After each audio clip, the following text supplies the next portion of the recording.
Jae-min had been chairman of Sterling Enterprise for less than 6 hours when his world shattered.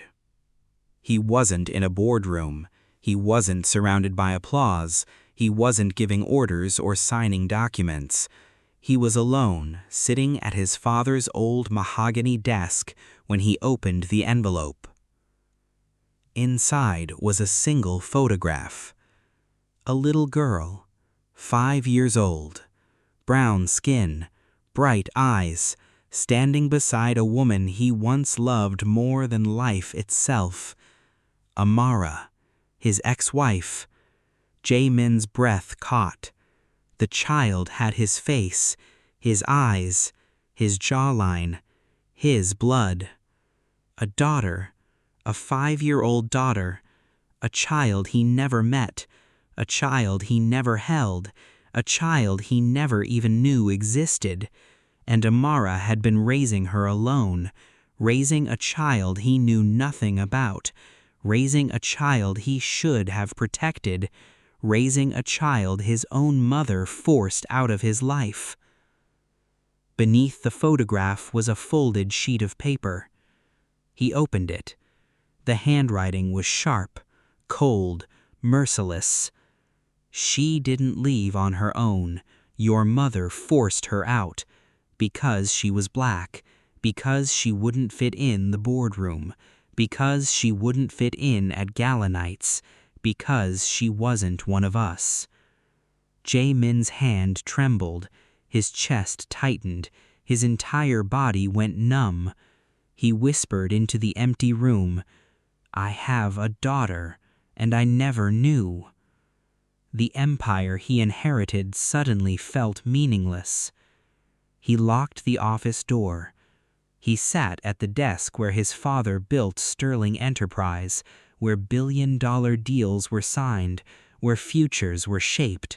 Now it felt like a tomb.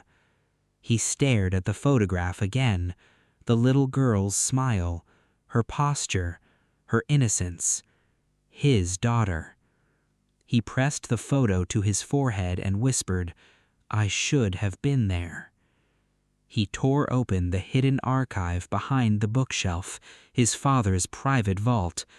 Inside were documents sealed for a decade, a relocation payment, a signed directive from his mother, remove her permanently, a medical report, subject is pregnant, a private investigator's note, trail erased, subject cannot be traced. His throat closed. His parents didn't just hide a truth, they erased a family, they erased his child, they erased the life he was supposed to have. He remembered the trips, 4 visits to Nigeria, Lagos, Abuja, Enugu, Port Harcourt, showing Amara's photo, asking questions, searching markets, searching churches, searching hospitals. Nothing, no trace, no clue, no hope. Now he understood why. Amara never went back to Nigeria. She never stayed in Korea. His mother made sure she disappeared. He tried contacting her through old numbers, old emails, old friends. Nothing. Finally, he sent one message from his personal number. "I know the truth. I need to speak to you."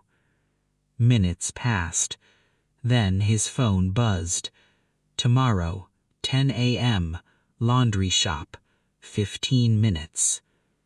The next morning, Jae-min stood outside a small coin laundry in Itaewon. No security, no entourage, no empire. Just a man about to face the woman he failed. He stepped inside. Amara stood beside a washing machine, folding clothes with calm precision. She didn't look at him. She didn't smile. She didn't flinch. She simply said, "You have 15 minutes." And the truth finally began. If you want to follow this journey, don't forget to like this video and subscribe. Amara didn't look at him. She didn't pause her hands. She didn't even blink. She simply folded a white shirt, placed it on the counter, and said again, "You have 15 minutes." Jae-min swallowed hard. His voice felt tight, unfamiliar. "Amara, I didn't know. I swear to you, I didn't know." She finally looked at him. Her eyes were calm, steady, unreadable. "That's the problem, Jae-min. You didn't know. For 5 years, you didn't know." He stepped closer. "I tried to find you. I went to Nigeria 4 times. Lagos, Abuja, Enugu, everywhere you ever mentioned. I searched for you." Amara let out a small, humorless breath. Not quite a laugh, not quite disbelief. "I never went back to Nigeria." Jae-min froze. She continued, her voice low but sharp. "And I didn't stay in Korea either. Your mother made sure I disappeared. She made sure you would never find me." He felt the words hit him like a blow. His mother's signature on the directive flashed in his mind. Remove her permanently. "Amara, I didn't know she did that. I didn't know she—" She cut him off. "Why didn't you look for me before she interfered? Why didn't you fight for me when I walked out that door? Why didn't you ask why I left?" He opened his mouth, but nothing came out. Amara stepped closer, her eyes burning now. "You waited 6 years, Jae-min. 6 years. Even if you didn't know the truth, you never searched for me. Not until today." He felt his chest tighten. "I thought you left because you wanted to. I thought you were done with me." "And you accepted that?" she asked. "You accepted that the woman who married you, who loved you, who carried your child, just walked away without a word?" He lowered his gaze. "I was a coward." Amara didn't soften. She didn't blink. "You were obedient," she said. "You listened to your mother. You listened to your father. You listened to the board. You listened to everyone except me." He felt the truth sting. "You pointed at the photograph in his hand. That little girl, she deserved a father. She deserved to know where she came from. She deserved to know she wasn't abandoned." Jae-min's voice cracked. "I want to meet her." "No," Amara said immediately. "You don't get to want anything yet." He looked up, startled. "You will meet her only when I decide she's ready, and only when I decide you're ready." He nodded slowly. "I'll do whatever you ask." She studied him for a long moment. Then she spoke, calm and controlled. "Here are my conditions." He straightened. "No contact with her until I approve. No surveillance near my home. You will send me every document you found in the archive, and you will publicly distance yourself from your parents' legacy." He didn't hesitate. "I agree." Amara folded the last shirt, placed it in a basket, and finally looked him in the eyes. "You have a lot to fix, Jae-min, and I don't trust you yet." He nodded again. "I'll earn it." Amara picked up the basket and walked toward the door. "Your 15 minutes are up." She stepped outside. Jae-min remained standing in the quiet laundromat, holding the photograph of the daughter he had never met.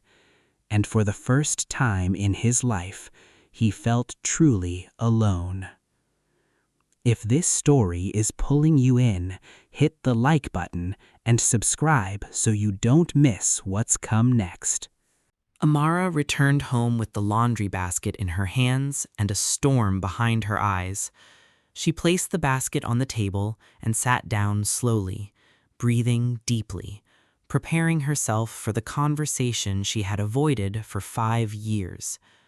Mira was drawing on the living room floor, humming softly, her legs crossed, her curls bouncing as she moved. She looked up when she heard her mother's footsteps.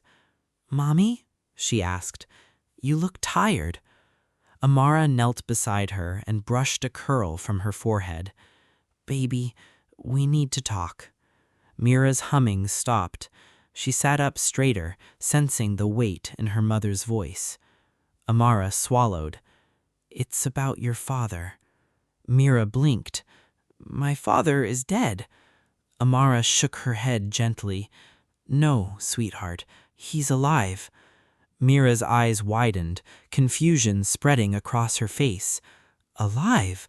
But you said—" "I said what I needed to say at the time, but you're older now, and you deserve the truth." Mira's voice trembled. "Who is he?" Amara reached for the photograph she had kept hidden for years. She placed it in Mira's hands. The little girl stared at the image of herself standing beside her mother and beside a man she didn't recognize. "That's him," Amara said softly. "His name is Kim Jae-min." The Mira looked at the picture for a long time. Her fingers traced the edges, her lips pressed together. "Why didn't he stay?" she asked. Amara felt her heart twist. "He didn't know about you." Mira looked up sharply. How could he not know? Amara hesitated. "Because someone made sure he wouldn't." Mira's eyes narrowed. "Who?" Amara exhaled slowly. "His mother." The little girl's face hardened in a way no 5-year-old should. "She didn't want me?" Amara corrected. "She didn't want us together. She didn't want a black woman in their family." Mira looked down at her hands. "So she made you leave?" "Yes." "And Daddy didn't look for us?" Amara closed her eyes. "He tried, but he looked in the wrong places." Mira's voice cracked. "He didn't look for me." Amara reached for her daughter's hand. "Baby, he didn't know you existed." Mira pulled her hand away. "He should have known." Amara felt the sting, but didn't argue. "I understand why you feel that way." Mira stood up, pacing the room with small, angry steps. "He didn't come. He didn't call. He didn't find us. He didn't—" Her voice broke. Amara pulled her into her arms. Mira resisted for a moment, then collapsed against her mother's chest, shaking. "I don't want to meet him. I don't want to see him." Amara held her tighter. "You don't have to. Not until you're ready." Mira didn't respond. She just cried quietly, her small fingers gripping her mother's shirt. Later that night, Mira sat alone at the dining table. The photograph lay in front of her. She stared at it, her eyes red, her breathing uneven. Her cousin Tommy walked in, holding a cup of warm milk. He placed it beside her. "You okay?" he asked gently. Mira didn't answer. Tommy sat beside her. "You're scared." Mira's jaw tightened. "I'm not scared." "You are," Tommy said softly. "You're scared he'll leave again." Mira's eyes flickered. She looked away. Tommy continued. "You're scared he'll hurt you.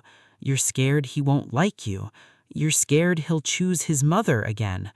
Mira swallowed hard. "Maybe." Tommy nudged the photograph toward her. "But maybe he won't."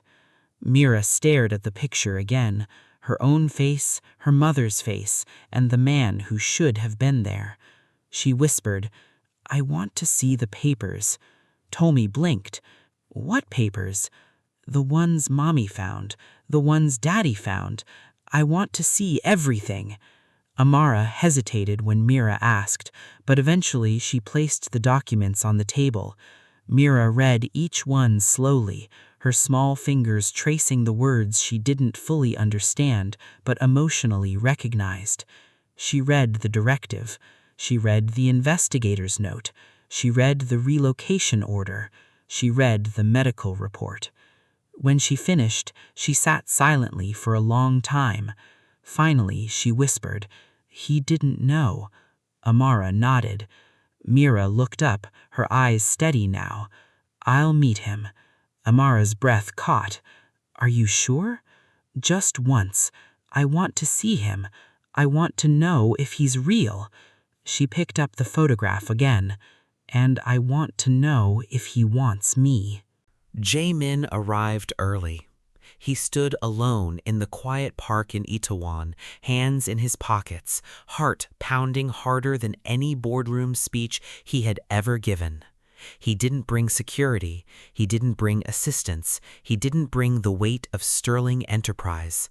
He came as a man, a father, or at least someone hoping to be one.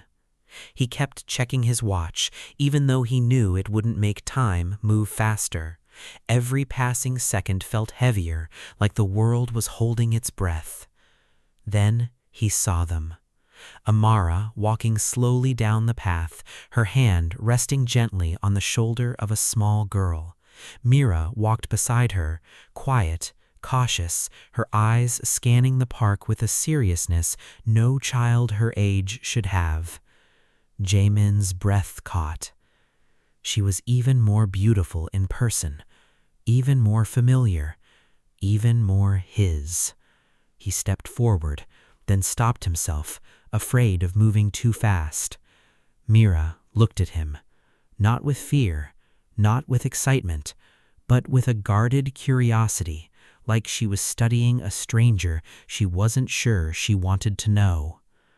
Jae-min bowed deeply, a full, respectful bow, the kind reserved for elders, for kings, for people whose presence demands humility.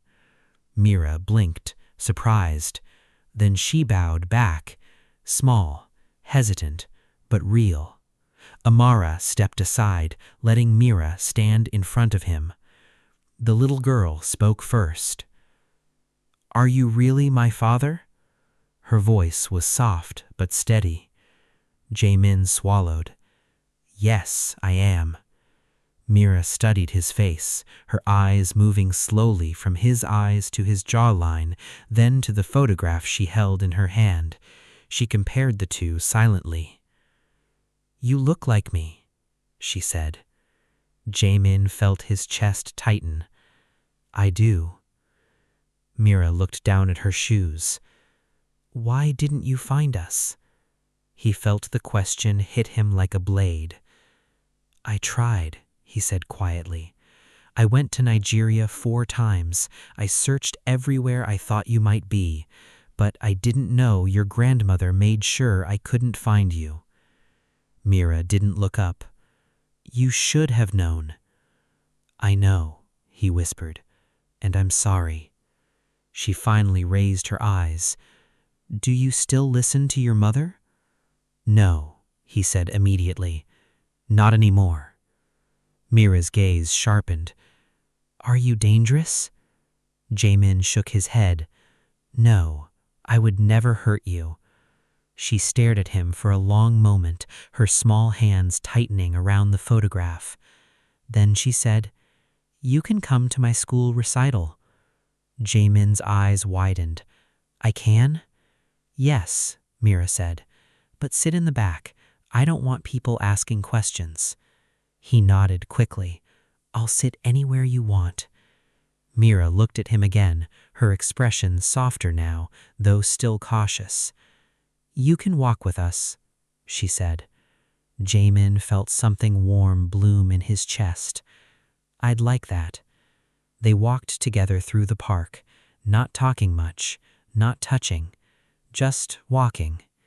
Mira stayed close to Amara, but every few steps she glanced at Jae-min, small, curious glances, like she was trying to understand the shape of him, the truth of him, the possibility of him. At the end of the path, she stopped. "Bye," she said quietly. "Bye," he replied. She hesitated, then added, "You can come next week." Jae-min nodded, his voice trembling. I'll be here. Mira turned and walked away with her mother, her curls bouncing gently in the sunlight. Jae-min stood alone, watching her go, feeling something he hadn't felt in years. Hope. If you're still here, show some love, like the video and subscribe so you don't miss any part of this story. Jae-min didn't go home after the meeting in the park. He couldn't. His mind was too loud, his heart too full, his guilt too heavy. Instead, he drove straight to the one place he had avoided since the funeral, his mother's private residence. The house was quiet, immaculate, untouched by time. He walked through the hallway, past portraits of ancestors, past paintings of power and legacy, past everything that had shaped him into the obedient son he used to be. His mother sat in the living room, sipping tea, calm as ever. She looked up when he entered. "Jae-min," she said softly, "you look troubled." He didn't sit. He didn't bow, he didn't greet her. He placed Mira's photograph on the table. His mother's eyes flickered just for a moment. "What is this?" she asked. "My daughter," he said. "My 5-year-old daughter." She didn't speak. He continued, "You forced Amara out. You stole my family. You stole my child. You stole 5 years of her life." His mother set her teacup down carefully. "I did what was necessary. She wouldn't fit in our world." "Our world?" he repeated. "You mean your world." "She was not one of us," his mother said. "She would have embarrassed the family, the company, you." Jae-min stepped closer, his voice cold. "I would have chosen her." His mother's eyes widened. He continued, each word sharp and deliberate. "I would have chosen her even if she never came back, even if she never loved me again, even if she hated me." His mother stiffened. "Don't be dramatic." "I'm not," he said. "I'm telling you the truth you never let me speak."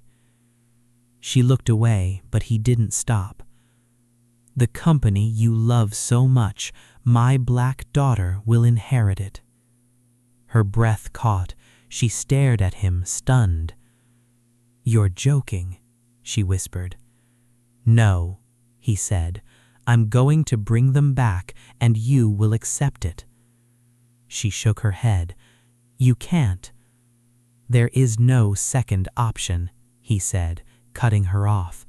"You don't get to decide whether they're worthy. It's for them to decide whether they will accept you." His mother's voice trembled. "You're choosing them over me." Jae-min didn't hesitate. "Yes." She looked at him, her face breaking for the first time in years. But he didn't soften, he didn't bend, he didn't apologize. He turned and walked away, leaving her frozen in silence. Outside, he exhaled shakily. The air felt different, lighter, sharper, real. He drove to Sterling Enterprise the next morning and began dismantling everything his parents built on fear and prejudice. He fired executives who supported his mother's actions. He rewrote policies. He opened doors that had been closed for decades. He made the company inclusive, diverse, human. Every change he made, he sent a copy to Amara. Every update he wrote in detail, every step he documented. And slowly, Mira began to let him in. She allowed short conversations. She allowed him to walk her home from school. She answered his video calls, even if only for a minute. She asked him small questions about his job, about his childhood, about why he liked quiet parks. He answered everything honestly. He attended her recital, sitting quietly in the back just as she asked. He didn't wave, he didn't call her name, he didn't draw attention. He just watched. Watched her dance, watched her smile, watched her be the child he should have known from the beginning.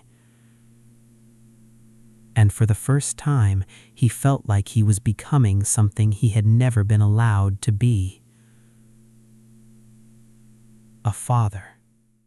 Mira's 6th birthday arrived quietly, without balloons or crowds or noise. Amara kept it simple every year, just family, just warmth, just love. But this year felt different.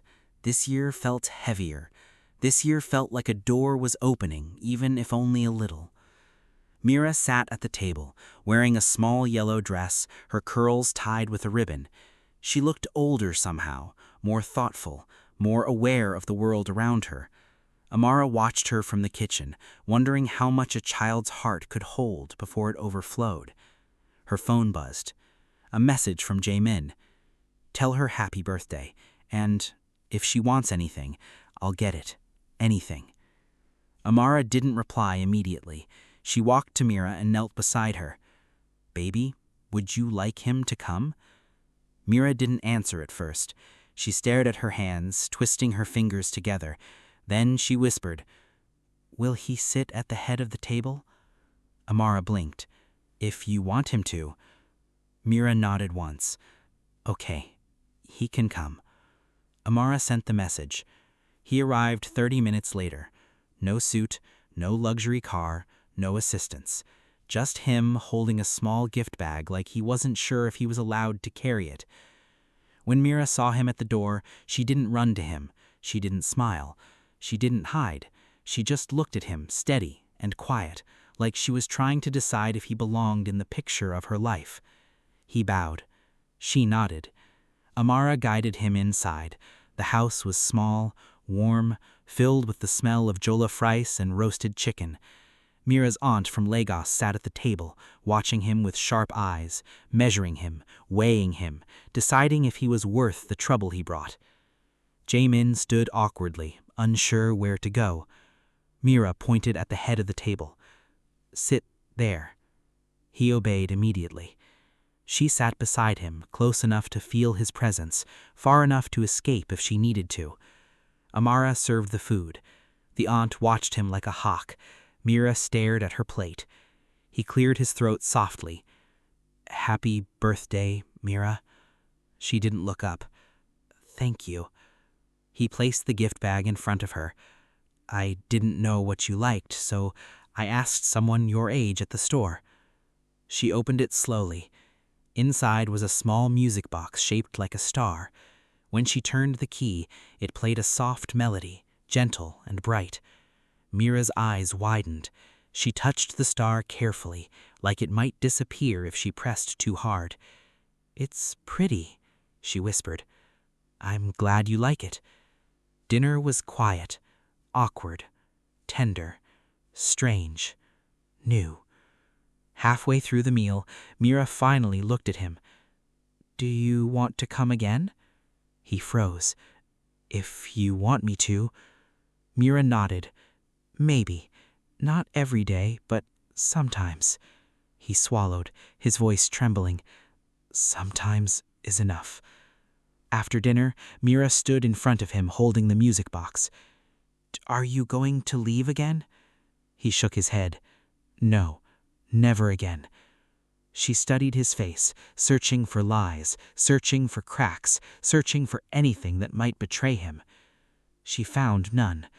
Slowly she stepped forward and hugged him.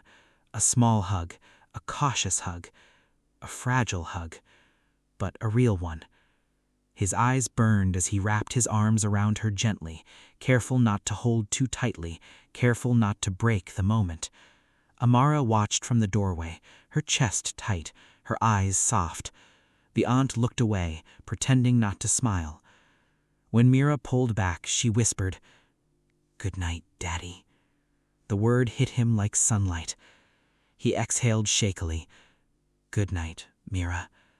She walked to her room, clutching the music box. Jae-min stood in the quiet living room, feeling something he had never felt before. Not in boardrooms, not in mansions, not in the empire he inherited. He felt home. He turned to Amara. She didn't speak, she didn't smile, she didn't forgive him, but she nodded once, a small gesture that meant more than words. He bowed deeply.